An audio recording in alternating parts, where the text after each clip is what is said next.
Hello, എൻ്റെ പേര് ബാസി എന്നാണ്. ബേസിക്കലി നിക് നെയിം നമ്മുടെ നാട്ടിലെ എല്ലാവർക്കും ഉള്ള പോലെ പേരാണ് ബാസി. ഒഫീഷ്യൽ നെയിം എഡിസൺ സോളമൻ എന്നാണ്. ഞങ്ങൾ ഒരു 5 ആണുങ്ങളും ഒരു സിസ്റ്ററും ഉള്ള ഒരു കുടുംബത്തിൽ നിന്നാണ് ഞാൻ വരുന്നത്. ആ കുടുംബത്തിലെ ഏറ്റവും ഇളയ മകൻ ഞാനാണ്. ബാക്കി ബ്രദേഴ്സിലെ മൂത്ത ബ്രദർ പുള്ളി കുറച്ച് വർഷങ്ങൾക്ക് മുമ്പ് നാട്ടിൽ വെച്ച് മരിച്ചുപോയി. പക്ഷേ മറ്റ് 4 ബ്രദേഴ്സും മൂന്ന് ബ്രദേഴ്സും സിസ്റ്ററും ഇപ്പോഴും ഇവിടെ തന്നെ ഉണ്ട്. ഒരു ബ്രദർ ന്യൂജേഴ്സിയിലാണ്, പിന്നെ ഒരു ബ്രദർ പെൻസിൽവേനിയയിലുണ്ട്. ബാക്കിയൊരു ബ്രദർ ഇവിടെയും സിസ്റ്ററും ഞങ്ങൾ അറ്റ്ലാന്റ ജോർജിയയിലാണ്. വന്നത് 1979 ഞാൻ ഇവിടെ വന്നത്. എല്ലാവരും അന്നത്തെ കാലത്ത് എല്ലാവരും വരുന്നത് പോലെ തന്നെ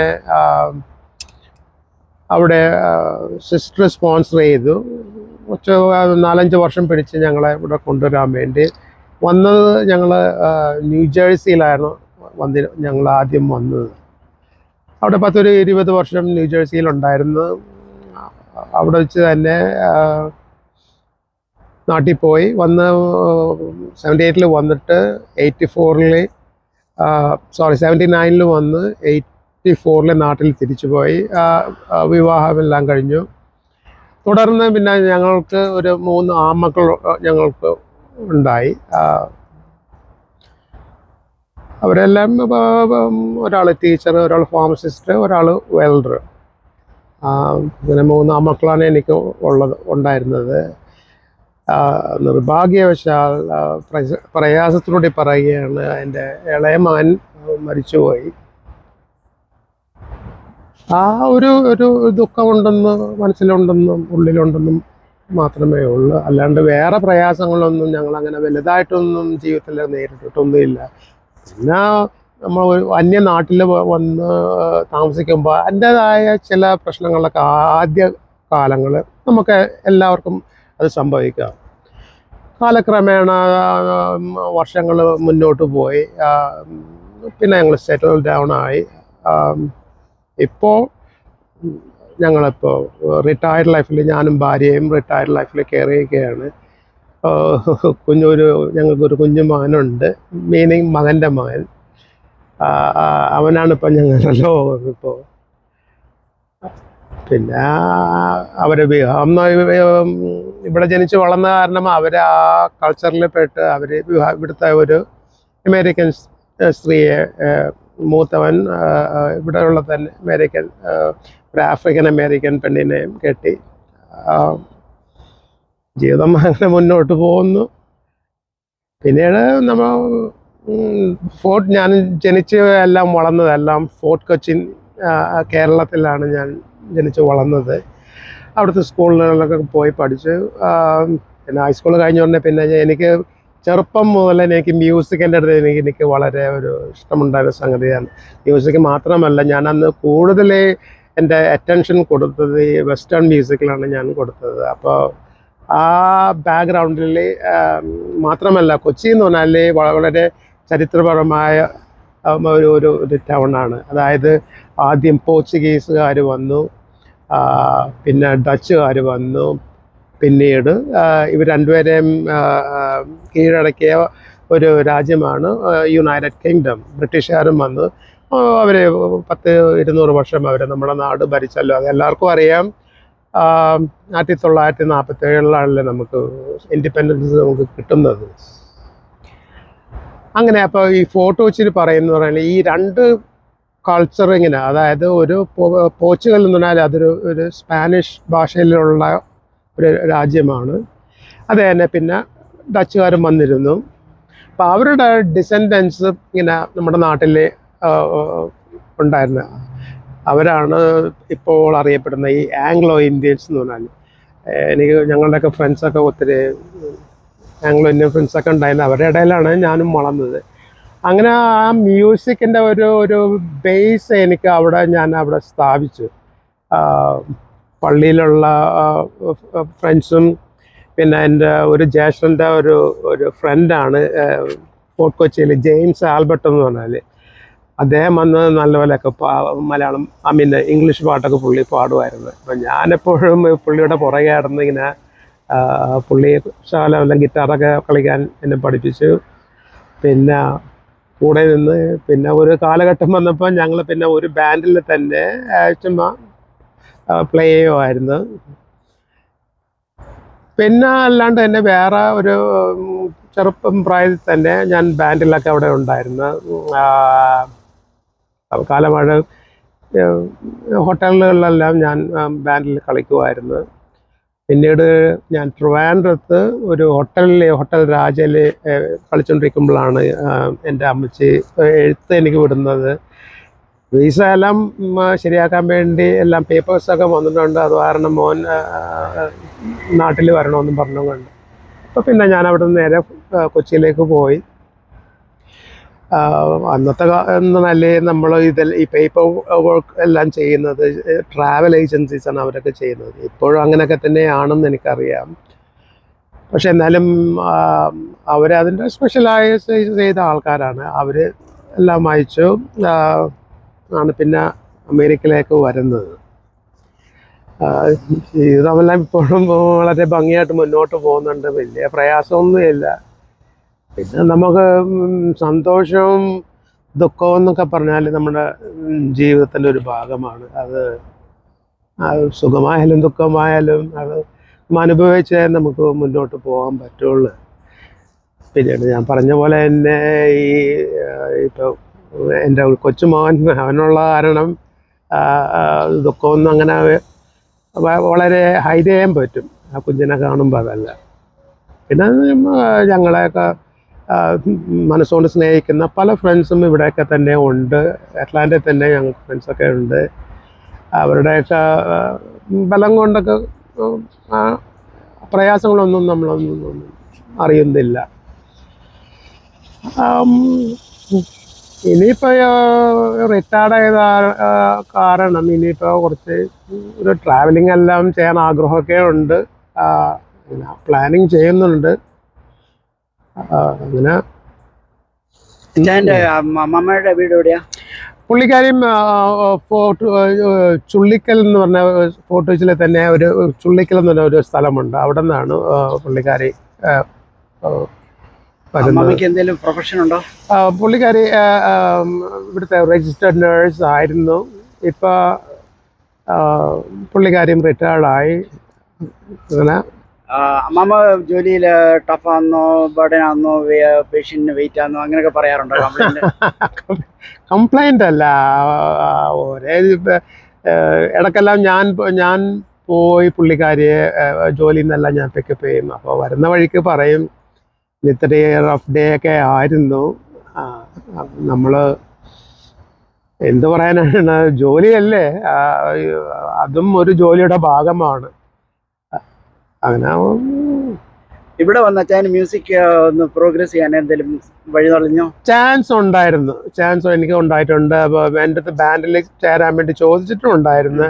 പക്ഷേ അന്നെല്ലാം കുഞ്ഞുങ്ങളൊക്കെ ചെറുതായത് കാരണം അതിനൊന്നും വലിയ സമയം കിട്ടിയില്ല. മാത്രമല്ല പ്രയോറിറ്റി കുടുംബം അന്വേഷിക്കണ്ടേ. അപ്പോൾ ഇടയ്ക്കെല്ലാം ഫുൾ ടൈം ജോലിയും പിന്നെ പാർട്ട് ടൈം ജോലിയും ഞാൻ ചെയ്യുമായിരുന്നു. അതുകൊണ്ട് മറ്റുള്ള കാര്യങ്ങൾക്കൊന്നും അങ്ങനെ വലിയ സമയക്കുറവ് ആണ് ഉണ്ടായിരുന്നത്, വേറൊന്നുമല്ല. അങ്ങനെ ഈ ബാൻഡിൽ അച്ഛൻ എന്താണ് ബേസിക്കലി ചെയ്യാൻ സാധിക്കുന്നത്? ഞാൻ തുടങ്ങിയത് റിതം ഗിറ്റാറിസ്റ്റായിട്ടാണ് ഞാൻ തുടങ്ങിയത്. പിന്നെ ഞാൻ ബേസ് ഗിറ്റാറിലേക്ക് ഞാൻ മാറി. അങ്ങനെയാണ് ഞാൻ മ്യൂസിക്കിലേക്ക് വരുന്നത്. അവസാനം അമേരിക്കയിലേക്ക് വരുന്നതിന് മുമ്പ് ഞാൻ എറണാകുളത്ത് ഒരു റോയ് ലച്ചു എന്ന് പറഞ്ഞ ഒരു വ്യക്തി ഉണ്ടായിരുന്നു. പുള്ളി തമിഴനാണ്. He was born and brought up in Malaysia.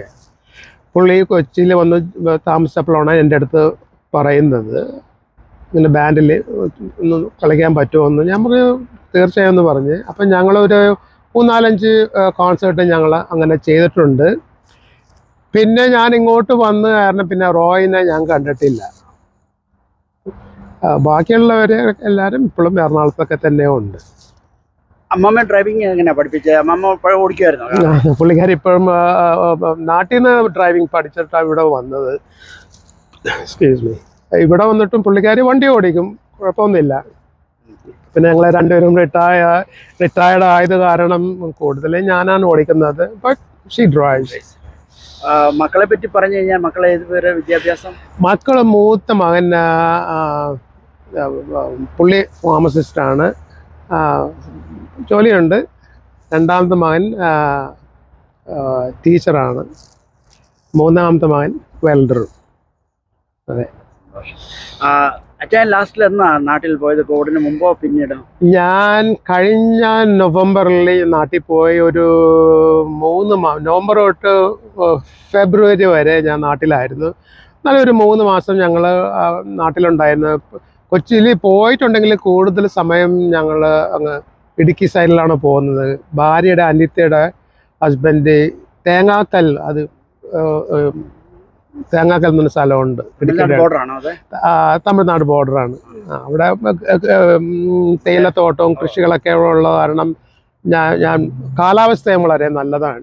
മാത്രമല്ല കൊച്ചിയിലൊക്കെ വന്നിട്ടുണ്ടെങ്കിൽ എല്ലാവർക്കും അറിയാമല്ലോ, വളരെ ഒരു ബിസി ആയിട്ടുള്ള ഒരു സ്ഥലമാണ് എറണാകുളം, കൊച്ചി എന്നൊക്കെ പറയുന്നത്. ട്രാഫിക്കും ബഹളവും കാര്യങ്ങളൊക്കെയാണ്. അപ്പം നമ്മൾ ഇവിടുന്ന് പോകുന്നത് ഒരു റെസ്റ്റ് എടുക്കാൻ വേണ്ടിയാണ് നാട്ടിലേക്ക് പോകുന്നത്. അപ്പോൾ അവിടെ കൂടുതൽ സമയം ചിലവഴിക്കും. വളരെ ശാന്തമായ സ്ഥലമാണ്, മലകളാണ്. സോ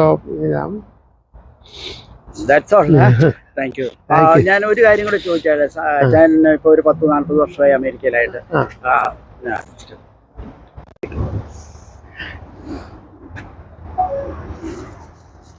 പിന്നെ എന്ന് പറഞ്ഞാൽ നമ്മുടെ നാട്ടിൽ നിന്ന് ഇവിടെ വരുമ്പോൾ ഒരു ചില വ്യത്യാസങ്ങളെന്ന് പറഞ്ഞാൽ ഭക്ഷണം.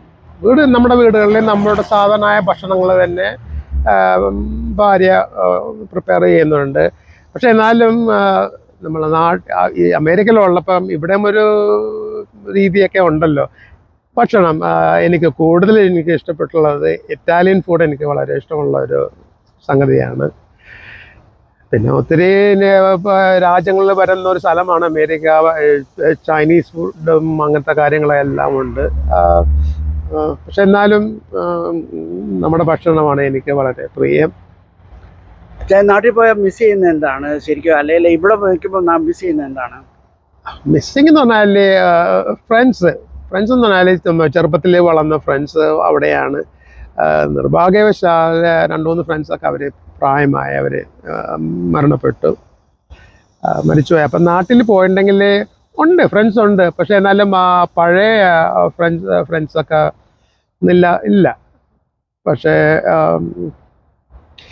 പിന്നെന്ന് പറഞ്ഞാൽ വല്ലപ്പോഴൊക്കെ അല്ലേ നമ്മുടെ സ്വന്തം നാടല്ലേ. നമ്മൾ എവിടെ പോയി ജീവിച്ചാലും നാട് നമ്മളെ നാട് തന്നെയാണ്. അപ്പോൾ അത് ഒത്തിരിയൊക്കെ മിസ്സാവുന്നുണ്ട്. പക്ഷെ ഇനിയിപ്പോൾ ഞങ്ങൾ റിട്ടയർഡ് ആയത് കാരണം ഇനി നാട്ടിലൊക്കെ അപ്പം നമുക്ക് പോകാനുള്ള ചാൻസും ഉണ്ട്. പിന്നെ ഫ്ലൈറ്റിൽ പോകുന്ന ഒരു ബുദ്ധിമുട്ടുണ്ടെന്ന് മാത്രമേ ഉള്ളൂ. ഒരു 10-20 മണിക്കൂർ ഫ്ലൈ ചെയ്യണമല്ലോ. അപ്പോൾ ദാറ്റ്സ് ഓക്കെ. നാട്ടിൽ പോകുമ്പോൾ ആ പ്രയാസങ്ങൾ നമ്മൾ മറക്കും. അന്ന് കൊച്ചിന്ന് ബ്രോഡ്വേയിലോട്ടൊന്ന് വരാൻ അന്ന് എങ്ങനെയായിരുന്നു? അന്ന് 2 വഴിയുണ്ടായിരുന്നു. അതായത് ബസ്സിൽ വരാം നമുക്ക്. അന്നത്തെ കാലത്ത് നല്ല കാറും കാര്യങ്ങളൊന്നും നമുക്കൊന്നും ഇല്ലല്ലോ. നമ്മളെന്ന് പറഞ്ഞാൽ അല്ല, ഹൈ ഇൻകം ഉള്ളവർക്ക് കാറൊക്കെ ഉണ്ടായിരുന്നു. പക്ഷെ ഞങ്ങളൊന്നും ആ കൂട്ടത്തിലൊന്നും അല്ലായിരുന്നു. സോ ബസ്സിൽ എറണാകുളത്ത് പോവും. പിന്നെ വേറെ ഒരു വഴിയുള്ളത് ബോട്ട് മുഖാന്തരം, വെള്ളത്തിൽ കൂടി നമുക്ക് ബോട്ട് മുഖാന്തരം എറണാകുളത്ത് വരാം. അതൊക്കെ ആ സർവീസ് ഇപ്പോഴും ഉണ്ട്. അത് വളരെ മെച്ചപ്പെട്ടിട്ടുമുണ്ട്. നാട് ഒത്തിരിയൊക്കെ നന്നാവുന്നുണ്ട്. കേരളം മാത്രമല്ല, ഇന്ത്യ എല്ലായിടത്തും വളരെ പരിഷ്കാരം എല്ലാം ഗ്രാമങ്ങളിലൊക്കെ വന്നു തുടങ്ങി. ബിൽഡിങ്സും ജോബ് ഓപ്പർച്യൂണിറ്റീസും എല്ലാം ഇപ്പോൾ ഇന്ത്യയിലുണ്ട്. ശമ്പളം വെച്ച് നോക്കുമ്പോൾ പിന്നെ പൊതുവേ കുറവാണ്. പക്ഷെ അതിൻ്റെ ചിലവും കുറവാണല്ലോ അവിടെ. ഇന്ത്യയിലെ വിദ്യാഭ്യാസ രീതി ഇപ്പോൾ ഒരുപാട് കുട്ടികൾ വിദേശ രാജ്യങ്ങളിൽ പോകുന്നുണ്ട്. അതെ. അമേരിക്കയിൽ വന്നാൽ വിദ്യാഭ്യാസത്തിന്റെ ഒരു മെച്ചം എന്തായിട്ടാണ് അച്ഛൻ കാണുന്നത്? ഞാനുള്ള സത്യം പറയാം, സ്കൂൾ സിസ്റ്റം എന്ന് പറഞ്ഞാല് അമേരിക്കൻ, അതായത് കിൻഡർ ഗാർഡൻ ടു ഒരു 12th ഗ്രേഡ് വരെ സ്കൂൾ, പബ്ലിക് സ്കൂളുണ്ട്, പ്രൈവറ്റ് സ്കൂളുണ്ട്, വിദ്യാഭ്യാസം കൊടുക്കുന്ന സ്കൂൾസ് എല്ലാം ഉണ്ട്. പക്ഷെ എന്നാലും എനിക്ക് എൻ്റെ അഭിപ്രായമാണ് കേട്ടോ, അതായത് നമ്മുടെ നാട്ടിലെ സ്കൂൾ സിസ്റ്റം വളരെ നല്ല സ്കൂൾ സിസ്റ്റമാണ്. പിള്ളേർ ഒത്തിരി കോമ്പറ്റേറ്റീവ് മൈൻഡുണ്ട് പിള്ളേർക്ക്, പഠിക്കാനും അല്ല, they are all well educated. School കഴിഞ്ഞാൽ അവർ കോളേജിൽ പോകുന്നു, പിന്നെ അവിടുന്ന് ഡിഗ്രി എടുത്ത് അവർ പ്രൊഫഷണലായി മാറുന്നു. പക്ഷേ ഇപ്പോഴത്തെ ട്രെൻഡ് അനുസരിച്ചിട്ട് പിള്ളേരിപ്പം നാട്ടിൽ നിൽക്കുന്നില്ല, കാരണം അവർക്ക് ജോബ് ഓപ്പർച്യൂണിറ്റീസ് കേരളത്തിന് പുറത്ത് ഒത്തിരി ഉണ്ട്. അത് കാരണം എല്ലാവരും അവർക്ക് നാട് വിടണം. Okay okay. ഞങ്ങൾ ഇതിനു മുമ്പ് ഇരുന്ന അച്ഛൻ വില്യമച്ഛൻ്റെ വൈഫ് ഫോർട്ട് കൊച്ചിയിൽ നിന്നാണ് കേട്ടിട്ടുണ്ട്, അറിയോ? അതെ അതെ, കുസും കൊച്ചമ്മ അറിയാം, ചെറുപ്പം മുതലേ അറിയുന്നതാണ്. Kusum she's A fine lady. ഇപ്പോഴും ഇന്നും അന്നും കുസുമം കൊച്ചമ്മ വളരെ നല്ല സ്വഭാവം. ഇവിടെ അറ്റ്ലാന്റ CSI പള്ളിയെ പറ്റി അച്ഛൻ 2 വാക്ക്, ഈ കോൺഫറൻസിനെ പറ്റി 2 വാക്ക്. ഞങ്ങൾ ഒരു 18 വർഷമായി ഈ സഭ ഇവിടെ രൂപീകരിച്ചിട്ട്. ഞാൻ ഒരു 4-5 ഫാമിലി ഉണ്ട്, ഫൗണ്ടിങ് മെമ്പേഴ്സ്. ഞാൻ ആ ഒരു ഫൗണ്ടിങ് മെമ്പറാണ്, മറ്റുള്ളവരും ഉണ്ട്. ഈ എല്ലാവരുടെയും ആ ഒരു പ്രയത്നം കൊണ്ടാണ് ഇപ്പം ഞങ്ങൾ ഇപ്പോൾ ഇവിടെ ഒരു പള്ളി സ്ഥാപിച്ചത്. ഒത്തിരി വർഷങ്ങൾ പിടിച്ചു, പക്ഷെ എന്നാലും ഈ എല്ലാവരുടെയും ആ സ്വരമ കൊണ്ട് എല്ലാവരും ഇപ്പോൾ പള്ളി ഞങ്ങൾ മേടിച്ചു. സഭ